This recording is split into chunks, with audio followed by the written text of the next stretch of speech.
In front of me is Nothing CMF Phone 2 Pro, and today I would like to show you how you can set up Face Unlock.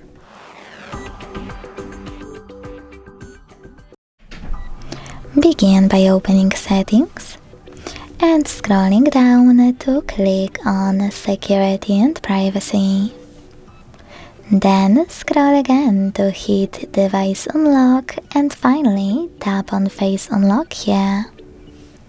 Now enter your screen lock.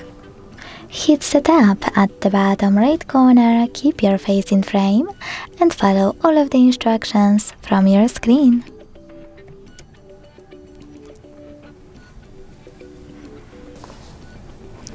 Then hit Done and manage all of those options however you want to. When you finish, go back. So now when I switch off my screen